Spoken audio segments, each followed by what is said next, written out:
This Supra that's right by where we've been sitting, it's probably one of the coolest Supras I've seen. Really dig how everything kind of ties together on this car. Footage just looks so garbage in the sunlight. Thanks. There's a lot of really nice Mazdas here. Super tidy.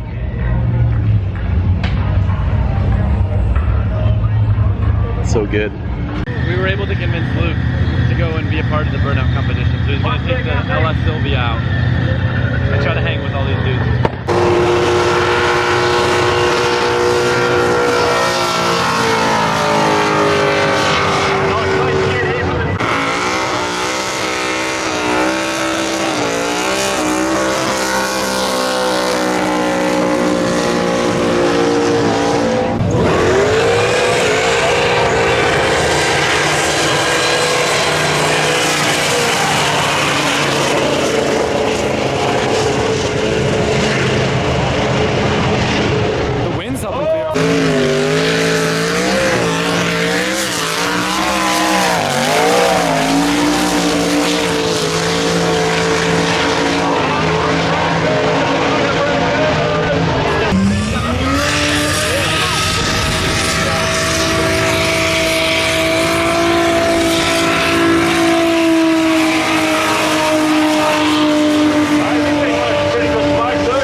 Anthony's got this really clean 32 GTR. We were just talking about fueling stuff, and he's telling me there's a company. Did you say they're here in Queensland? Yeah, Frenchie's Performance Garage.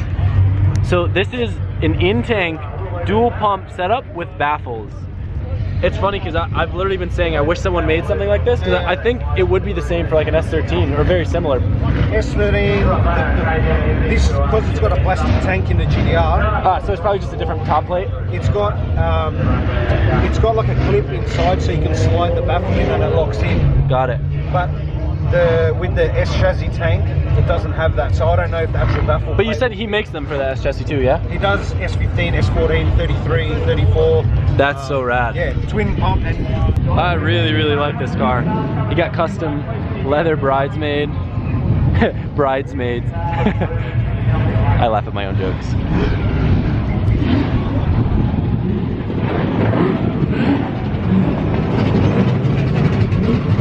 This car's full of so much cool random stuff. So he actually has 6 drive-by-wire throttle setups on the ITBs, What's the advantage of that? Just being able to have like ITB response, but with more control with the ECU? Yeah, so idle control's better, just drives nicer, it just makes it more modern. So sick. Well, like half a length, bro, because he bombed the start, and he... Cool little S15 running through the pits. That was pretty much where the video is probably gonna end for the most part today, because we're gonna go and do a meetup down by Motive DVD, and I'm gonna need to not have my camera, just so I can say what's up to people. All right, so we're here at Powercruise, day 2. It's been a bit chaotic, but I've taken the Evo out, and I took Luke Fink's Big Power LS Turbo Sylvia out, and got some cool footage, so I'm just gonna drop that in now. Here's the, whoa, is that a, probably a terrible idea taking Eve out on the track. There's so much crap. We're probably gonna get hit.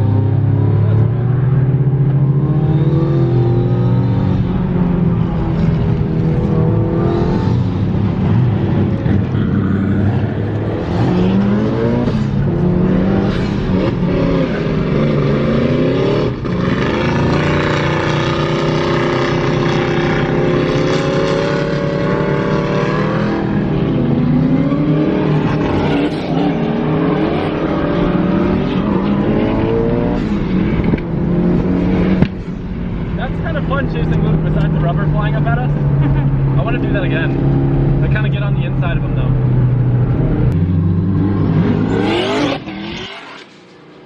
It's so intimidating.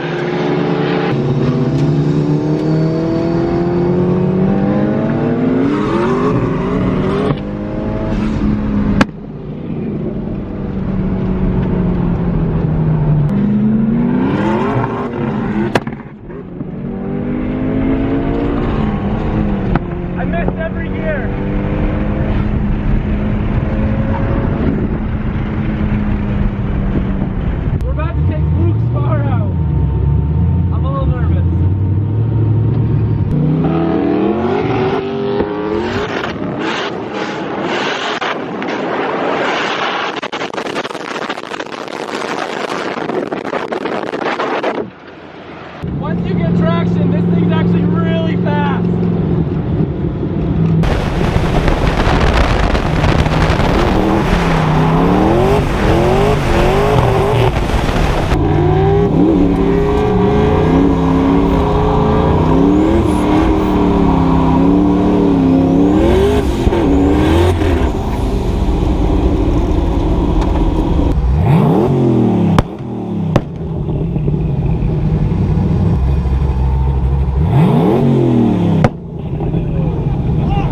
Oh my god, I did not know that Ferraris were common in Australia. I thought they were too expensive to own. This thing looks sick.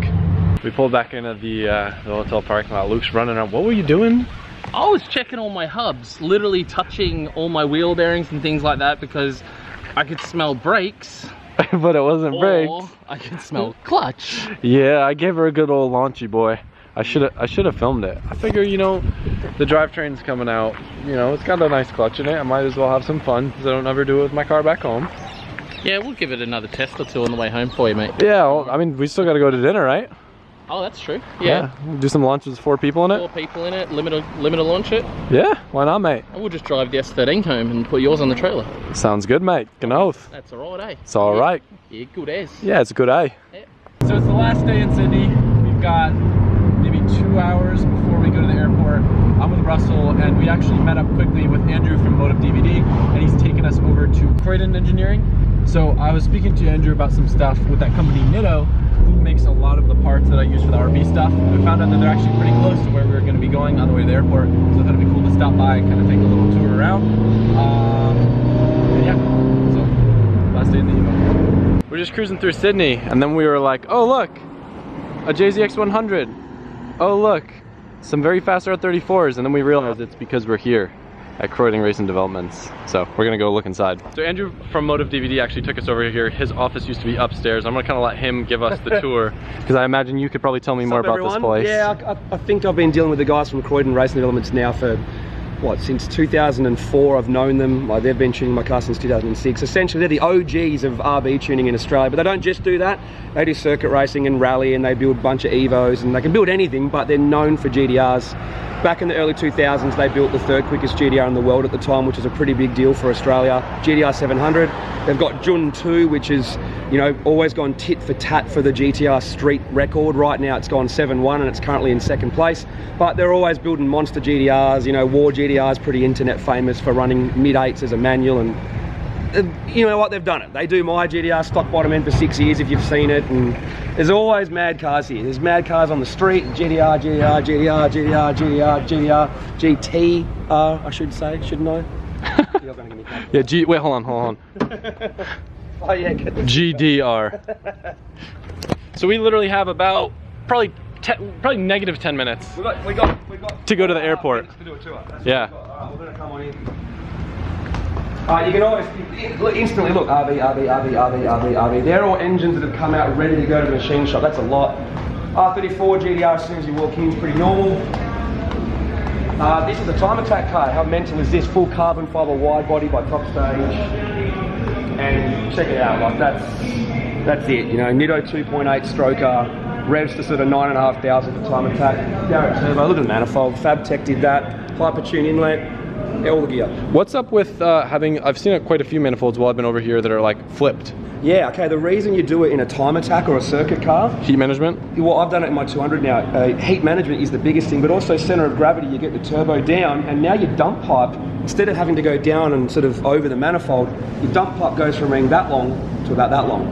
So you save weight, easier on the exhaust, and just heat management. All the negative pressure ducts in a time attack car are sucking the hot air out, so if you have the manifold on top, you get the hot air out without heating up the turbo above it, so hot air rises. And the turbo lines. I didn't even think about that. Everything, man. I hate turbo lines on RBs. Always touching the manifold and stuff. Yeah, Drew's car is mental. They've got a couple of 35 circuit cars they work on. Just you know, 35s are always in the shop as well. They've got a few that make, you know, over 1,000 horsepower. Brian El Hassan's R34s here, Samsona sequential, stroker, all the gear. Those valve covers look so cool. Yeah.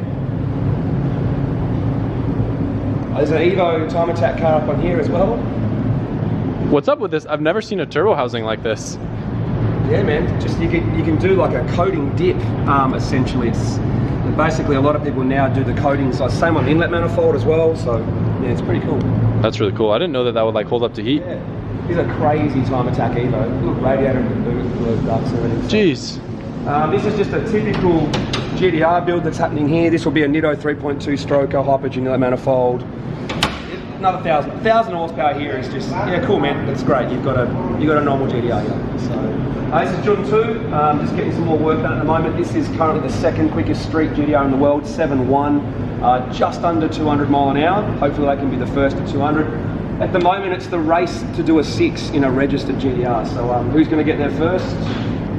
We'll see what happens. Engine room.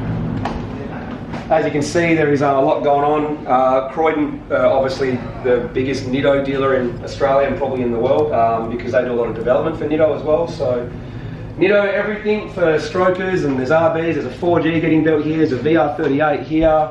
This is a stroker engine from the States for a VR38 for Chris Skinner's R35. That should make like 1,600. That's pretty normal for a 35, I guess, but there's my RB's in there somewhere getting built, so yeah, just RB City at the moment for Croydon. I mean, they worked on Rexys, they've worked on Evos, but RB's the main thing for them. So engine room, that's the workshop floor. We'll go downstairs, look at the dyno. So one interesting thing, I was talking to them about the whole issue I had with the Woodruff keys on my actual RB, and they were actually saying that I shouldn't do the single key conversion, and that it just happens to be more or less that maybe the balancer wasn't tight enough. So I'm going to reevaluate that. Yeah, the balancer on these things is like, you watch them when they do a balancer up, the lever arm. Oh, it's right here. Yeah, there you go. Yeah, I was looking at it before. This is how you do up an RB balancer. Maybe that's what I should get Big Boost for Christmas. Jeez. That's an RB balancer, like for the bolt for the crane. That's how you do it. How do you even lock it so it doesn't spin? You have someone in the car in 5th gear with their foot on the brake, is how you do it. And just hope that you can. We've moved cars plenty of times doing it. Oh, I'm sure. Yeah, that's why you see when you build an RB, you'll always see that a good RB shop will put a little note on the engine to say balancer not tight. And it's one of the last things you do, because you cannot do it until it's in the car. It has to be in the car, gearbox on, clutch on. The whole car's got to be together and ready to fire, and then you do the balance. You do the balance shot last. Do you know off the top of your head like what the torque that you're supposed to do on that bolt is? It's something crazy, isn't it? I'm not going to say. You know, I'm not going to say because every single workshop has a different theory. I'm just going to say that is a lot. Yeah. It's really cool though. This is where I learn a lot as well. Is like I've studied engineering and I've built cars, but like I'm not an engine builder. But because I spend so much time with the guys from Croydon, the guys from Nitto, and other workshops, and time on dynos, and you just learn a lot. Like I could probably build a 700 horsepower RB26 no problem myself now. But when it comes to 1,000+, man, you let the pros do it. Yeah, it's always cool though, kind of getting to see where engines are built and kind of assembled and everything. When I was actually over at that Porsche Experience Center, they actually brought me into, they do like restorations of old Porsche engines and rebuilding them. And it's funny how like, it's all the same stuff. Yeah, it is. The same procedures, yeah. Same table, same workshop. That's right. So just like I've visited this, like where they make V8 supercar engines, like at KRE, and had a look at how they do it. And look, they're just dedicated engine builders. They might have, you know, specific engine rooms for each engine, a little bit, like it's just money, right? But at the end of the day, the procedure to build them, no matter where you are, it should be the same. If you're a good shop, you're a good shop. If you do it right, you do it right. So now that I know these guys, I should never have any more RB problems, right? Damn right. Oh, that's got to be the next shirt I make. It's the first time I've ever been at an underground dyno. Right. It sounds like they got the car running too, huh? Yeah, this is the car that's just got running. My mate Brad Frost, he works for us at Motor Video. He lives in WA, he's like a WA rep. He's a crazy cat, and this is his R33, so it's just been finished, and they're running it in at the moment. I hate the phrase running tune. There's no such thing as a running tune. It's either tuned or it's not tuned. When you run it in, you just turn the rev limiter down, that's it. So for you GTR fans that know the actual history of GTR drag racing, this is GTR 700. Now it doesn't look like much is going on right now because it's probably not, but it's almost like a museum of GTR tuning down here. GTR 700 ran, you know, low eights back in 2003 or 4 or even 2002, like years ago. And was the OG of basically GTRs in Australia. People remember the XV Tamini website page back in the late 90s, early 2000s with GTR tuning and stuff, so it's pretty well known. Down in the back corner is Devilish, which was the quickest silver in the world back in like 2003 or 4 as well. So Robert Margin, who owns Jun 2, owns that. We might get him out again one day, we don't know, we'll just see what happens. But those two cars are a piece of history. There's a Supra here, and it's a single turbo Supra, I don't know what else to say really. It's just a normal car here. I like JGs, I do, I love that stuff. One day I'm actually going to do a 2-day. Yeah. And we've got a car on the dyno at the moment. See, Con's tuning. Yeah. Con is the owner of CID and he's got a business partner as well. So, and we've been working together for like, what, 13 years, 14 years? Something like that. Yeah, too long, right? He's sick of me now. Talk too much. So, like I said, our mate Brad Frost car, 2.6 litre now, 76, 75 on it, isn't it? Yes. 76, 75 precision on it, Haltech, built engine, like it'll probably make what, 600 kilowatts? Probably, just a nice streeter. Yeah, it's got a PPG 5-speed dog box in it. Yeah, cool thing. That's just normal here now. Like it's, when someone says, hey, I've got an 800 horsepower GTR with a dog box in it, you go, cool man, so you've just got a normal GTR, I guess. And then you drive a stock one, you're like, what is this? Yeah, I know. The last time I drove a stock GTR, I was like, what's going on here? What is this thing? Feels broken.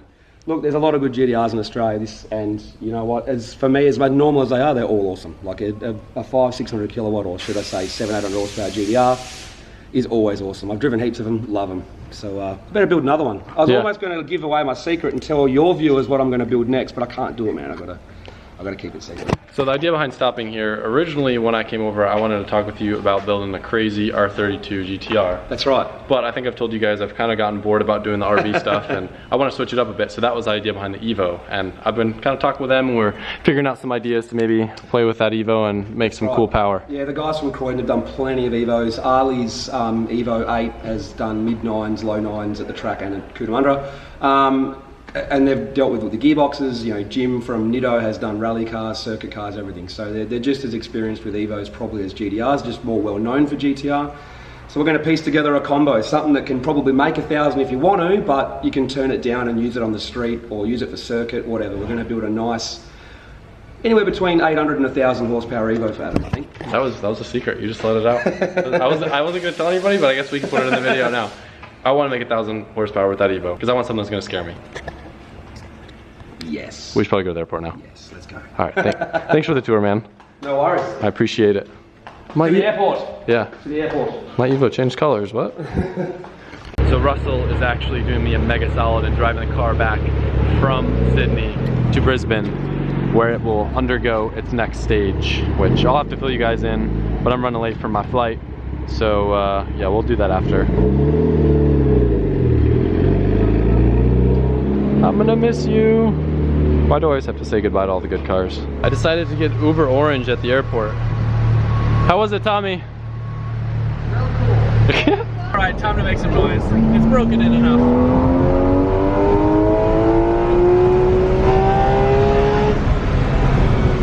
This thing's good, huh?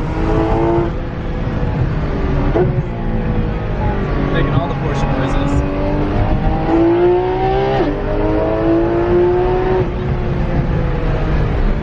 My smile's very large. No larger than the Evo though, don't worry, yellow Evo, I'm not cheating on you. Literally first thing in Florida, we gotta go get some Gringos Locos, because I'm hungry. Tommy, did you enjoy driving the GT3? I actually did. Hey. It's growing on me. Yeah. I'm liking it more and more. He hated it at first. He was like, I wish you got a GTX90. Yeah, I did. Obligatory double Ds. Everybody's been asking where the S13 has been. Oh, it changed colors. It's purple and it's German. Oh my God. No, it's back. Look at it. Sick. Randy just had it and he had himself kind of tied up in the giveaway stuff. But now I have my over fenders all repaired and they look good again. He also fixed up the rear bumper and we got the new Origin front bumper too to put on. But right now, it's interesting. It's almost like we've got Australia burnout fitment or something, huh? Overall though, guys, I really gotta say that Australia trip, I mean, it's hard to compare to Japan because they're so different. But I have to say it was probably one of the best trips I've ever been on. And everyone out there, all the Archerfield Drift staff, Luke and Tiana's friends, I mean, they're pretty much all the same people. It's just a really nice group of people. It's all like family, friends, and everybody's just so cool and so nice and was so welcoming and really made me feel at home there. And I had so much fun driving, going to Powercruise and meeting up with Andrew from Motive DVD and touring the shops. And I really, really enjoyed Australia. I met so many of you guys there. So many people came out to all the events. We did 4 events like every other day. Each time I'd say we've had at least 1,000 people come out and I got to meet so many of you. Everyone was super nice, everyone had a great time, and to me that's a great feeling because I'm always worried like having the pressure of people coming from super far away to come meet me. Like I hope that it lives up to their expectations. So anyway, I just wanted to extend a massive thank you to Luke, Tiana, all the Archerfield Drift staff, Andrew, all of you guys that came out and saw us at Australia, and I have a little something to leave you with. Australia, I love you, and I'll miss you guys.